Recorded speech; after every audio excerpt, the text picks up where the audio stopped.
நல்லா கிளறிட்டு அதுக்கப்புறம் நம்ம புளி தண்ணியை சேர்த்துடலாம்.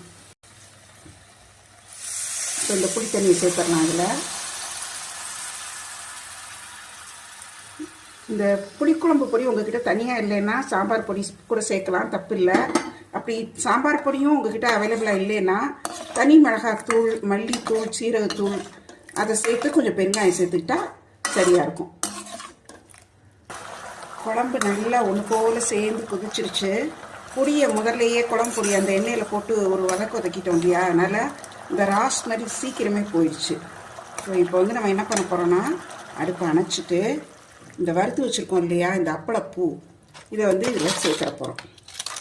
இது வந்து அவ்வளோ ஒரு வாசனையாக டேஸ்ட்டாக இருக்கும். ஏன்னா அப்பளப்பூங்கிறது வந்து உளுந்தில் செஞ்சது இல்லையா, அதனால் இந்த குழம்புல அந்த புளிப்பில் சேர்றப்போ அவ்வளோ நல்லா டேஸ்ட்டாக இருக்கும்.